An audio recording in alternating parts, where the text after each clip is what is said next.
아멘. 12월 19일 목요일입니다. 오늘은 창세기 20장 1절부터 마지막 18절까지 말씀입니다. 아브라함 또 실수했네 라는 제목입니다. 아브라함 또 실수했네.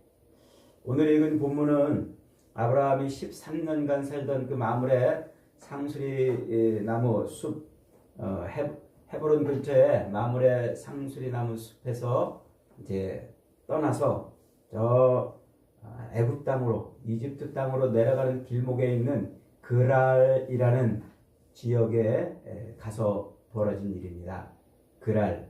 이 그랄 땅에 도착해 가지고 아브라함이 자기 아내 사라를 그랄 왕에게 줘버렸어요.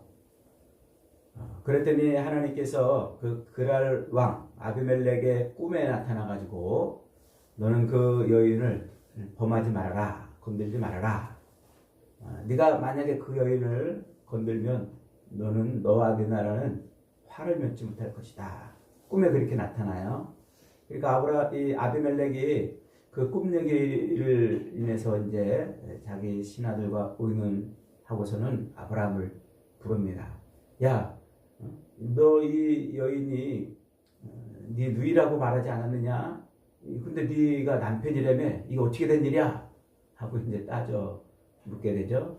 그러니까 아브라함이 뭐라고 지금 대답을 하는 거니까 11절 한번 읽어봅니다. 11절 아브라함이 이르되 이곳에서는 하나님을 두려워함이 없으니 내 아내로 말미암아 사람들이 나를 죽일까 생각하였다. 그러니까 아브라함의 아내 사라를 빼앗기 위해서 사람들이 아브라함을 죽일까? 그래서 자기 누이라고 이렇게 거짓말 했다는 거예요. 그리고 실제로 자기 아내 사라는 자기의 그 이복 여동생, 배다른 여동생이었다는 것이죠. 그래서 하나님이 아브라함을 갈대아우로 해서 불러낼 때에 그때부터 이미 그렇게 얘기를 했었다는 거예요.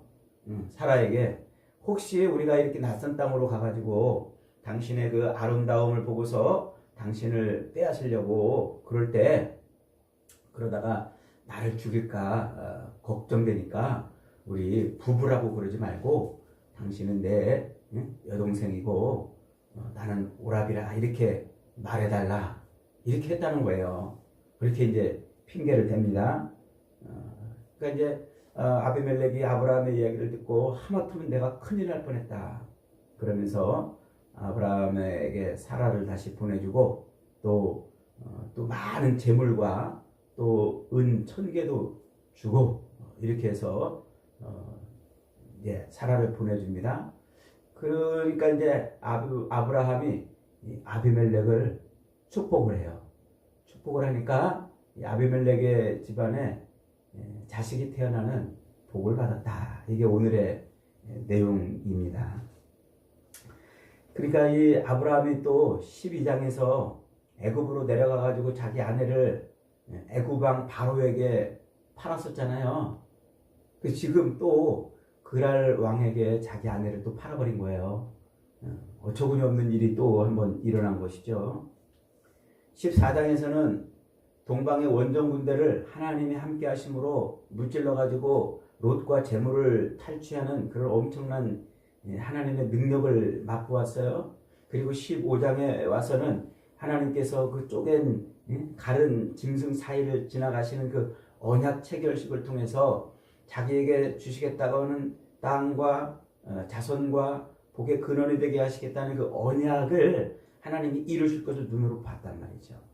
17장에 와가지고는 자기 몸에 하나님이 너는 언약 백성이야 라는 표식을 할례를 통해서 하게 해줬죠. 그리고 18장에서는 이제 낯선 나그네를 대접하다가 하나님을 대접하는 이런 놀라운 일을 체험하고 그리고 소돔과 고모라 성을 위해서 축복 기도하고 중보의 기도를 하는 그런 어마어마한 일까지 아브라함이 체험을 했단 말이죠.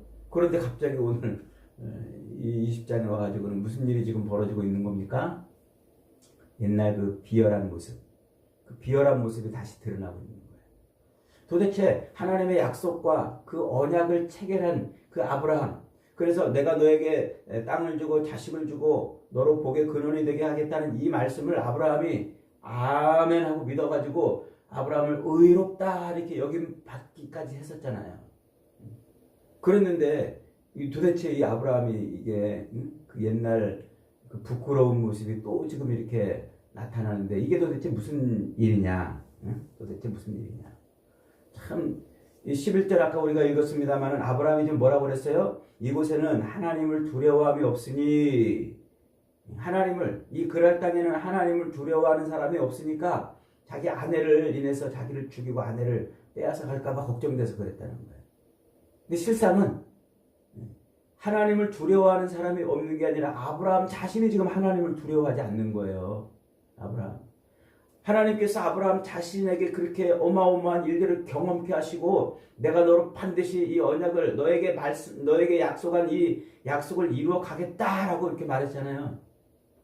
그럼에도 불구하고 그 하나님의 말씀을 지금 못 믿은 거 아니에요? 그리고 지금 이 사라의 뱃속에는 누가 있어요? 사라의 뱃속에는 약속한 태가 있단 말이죠. 그래서 하나님께서 18장에서 뭐라고 그랬어요? 내년 이맘때에 네 사라가 아들을 낳을 것이다. 너 그때 이삭이라고 이름을 짓거라. 18장에서 그렇게 말씀하셨잖아요. 내년 이맘때 그랬으니까 지금 소돔과 고모라 성이 멸하고 그 다음에 저 그랄로 이주한 이때는 지금 아이 그 사라의 뱃속에 아기가 들어있는 때란 말이에요. 여러분 이게 상상이나 됩니까? 아기를 뵌 자기 아내를 다른 사람한테 팔아 넘긴다는 게 이게 가능한 일이냐 말이죠. 야, 제가 이 대목을 읽다가 도대체 사라가 얼마나 이쁘길래 90살이 다 된 그 할머니 아니에요. 도대체 얼마나 이쁘면은 사람들에게 탐을 낼까 이런 생각도 해봤어요.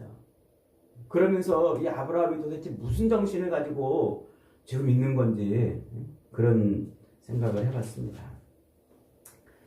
지금까지 하나님을 경험한 아브라함이라면 목숨을 걸고 자기 아내를 지켜야 됩니다. 더군다나 지금 사라의 뱃속에는 하나님이 약속하신 그 언약의 씨, 약속한 자녀가 지금 잉태되고 있잖아요. 그러면 그 임신한 아내 그리고 그 안에 있는 하나님의 약속의 자식을 인해서 자기가 죽더라도 자기 목숨을 내놓더라도 지켜야 되는 것 아닙니까? 그런데 아브라함은 지금 어떻게 하고 있어요?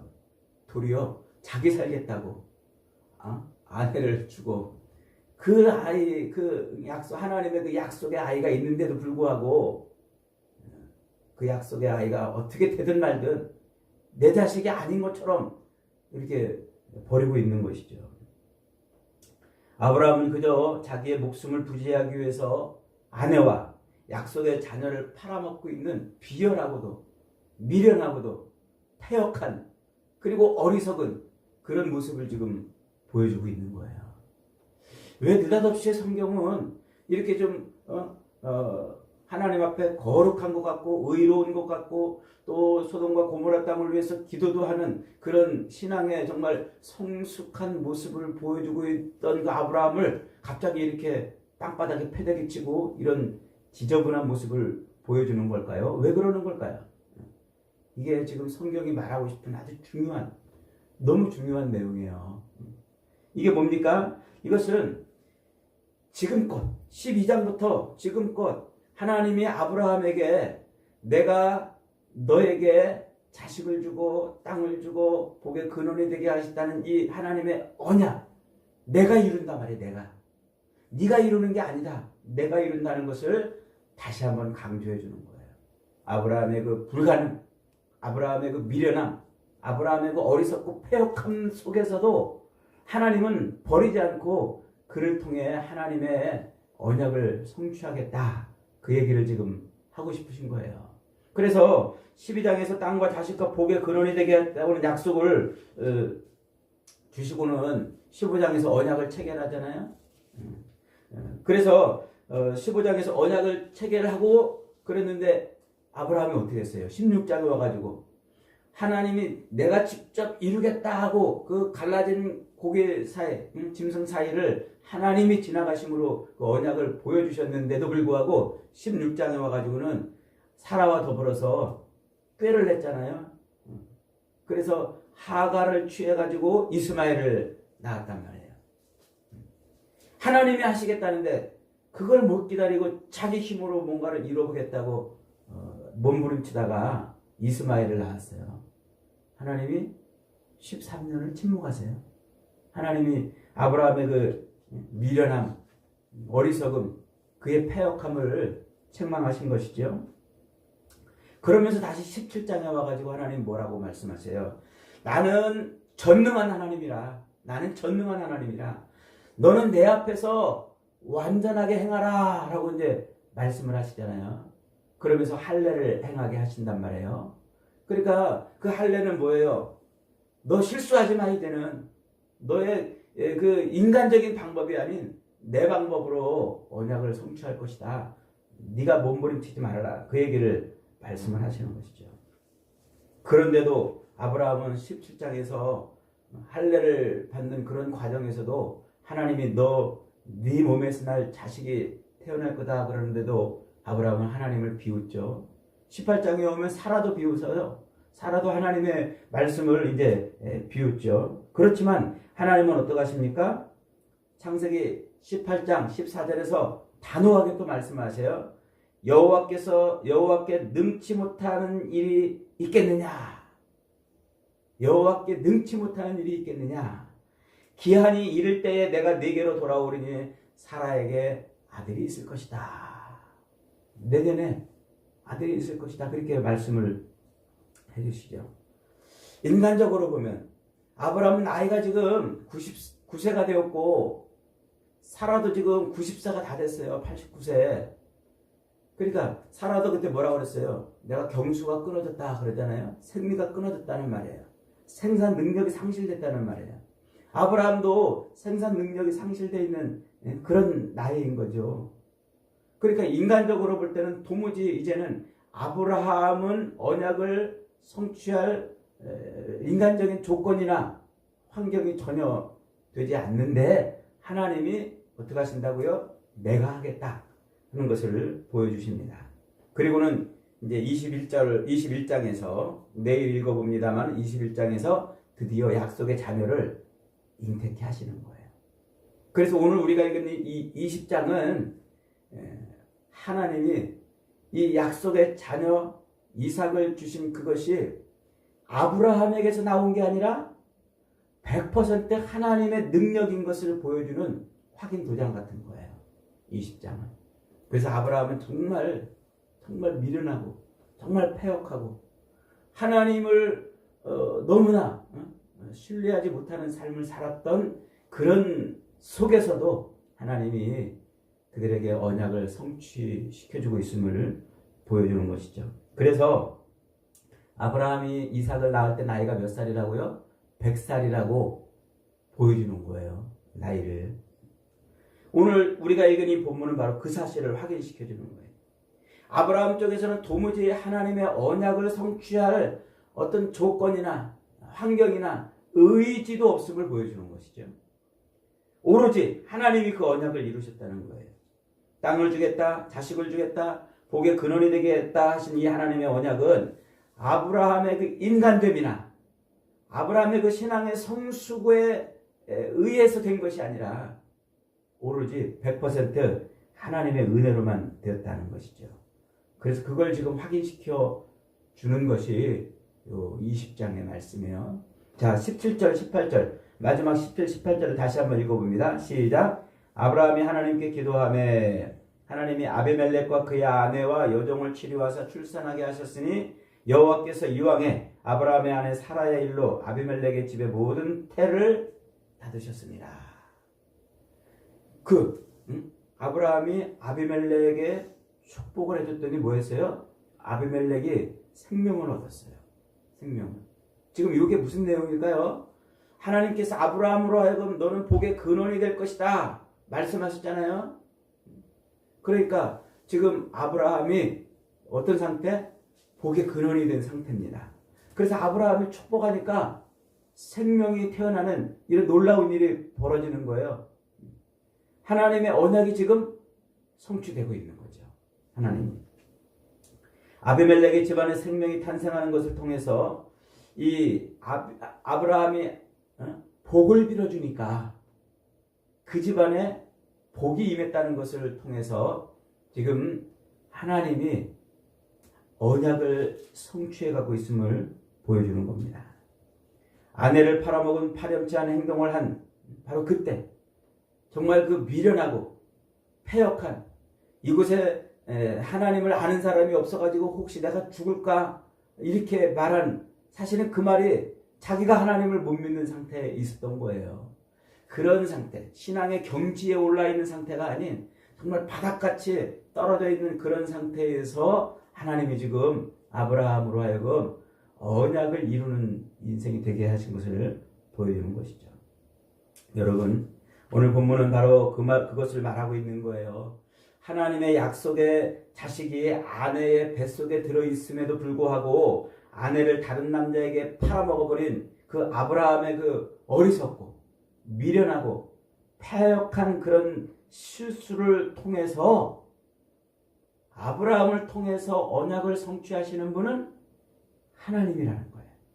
절대로 아브라함의 조건이나 환경이나 그의 무슨 믿음의 성숙 때문에 그런 것이 아니라는 것이죠. 이게 바로 오늘 본문이 이야기하고 있는 겁니다. 하나님은 하나님의 일을 해가시는데 우리 사람의 지혜나 능력이나 조건이나 환경에 따라서 하나님의 일을 하시는 분이 아니에요. 하나님은 그 모든 것을 하나님이 통치하시고 간섭하시고 섭리하셔서 일을 이루어 가시는 겁니다.